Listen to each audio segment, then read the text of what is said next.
Metro धावली. शिळफाटा कल्याण शिळफाटा जी metro आहे ही मला वाटतं मोठ्या गतीने याच्यासारखी स्पीड जी आहे ती मला वाटत नाही की मेट्रोची कुठे आपल्याला पाहायला मिळेल.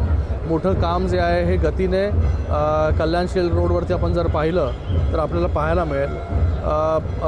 त्याचा पुढचा जो कनेक्टिंग पार्ट आहे भिवंडी, जो अंडरग्राऊंड करायचा का ओव्हर हेड करायचा मेट्रो 5चा, त्याच्यावरती देखील निर्णय जो आहे तो झालेला आहे. लवकरात लवकर जो आहे त्याचं देखील काम सुरू होईल, जेणेकरून जी कल्याण मेट्रो आहे मेट्रो 12 तिला मेट्रो 5ची कनेक्टिव्हिटी होऊन ठाण्यापर्यंत ती जाईल आणि एका साईडला तळोजा म्हणजे नवी मुंबई आणि कल्याण ठाण्याच्या दिशेला ही मेट्रो जी आहे ही धावेल.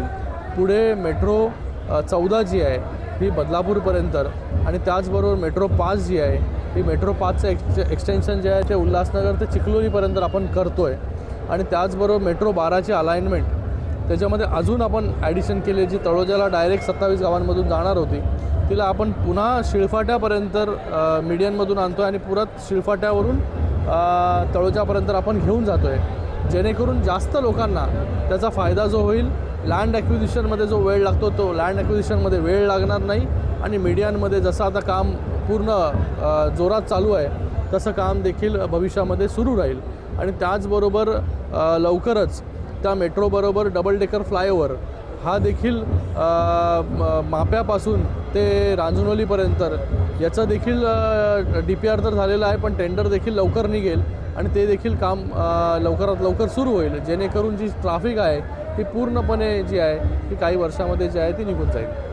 सर हिंदी दुर्गाडी किल्ल्याला आत्तापर्यंत मला वाटतं 16 ते 17 कोटी रुपये जे आहे ते अगोदरच राज्य सरकारकडून देण्यात आलेले आहेत.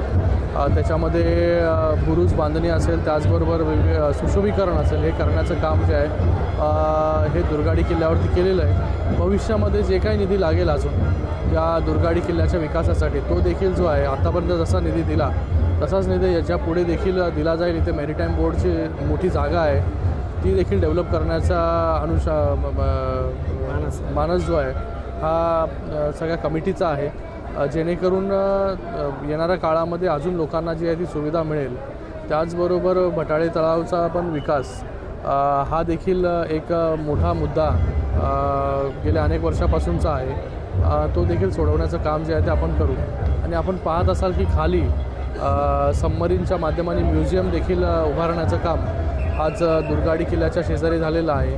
त्याचबरोबर एक शिप देखील ह्या दुर्गाडी किल्ल्याच्या पायथ्याशी ठेवण्याचं काम आपण केलेलं आहे. मला वाटतं सूर्यवंशी जेव्हा आयुक्त होते तेव्हा त्यांनी हा पुढाकार घेतला होता आणि हळूहळू जो आहे तो दुर्गाडी किल्ल्याचा असेल, आजूबाजूच्या परिसराचा असेल, हा विकास करण्याचं काम जो आहे तो आपण करतो. उद्या NDAचं शिष्टमंडळ वेगवेगळ्या पक्षातील खासदार जे आहेत हे या शिष्टमंडळामध्ये असणार आहेत आणि उद्या सकाळी पहाटे 6:30 वाजता हे शिष्टमंडळ जे आहे हे कोइंबतूरला रवाना होतं आहे आणि पूर्ण चौकशी केल्यानंतर कशामुळे ही सगळी घटना घडली हा सगळा अहवाल जो आहे हा सरकारला जो आहे तो देण्यात येईल.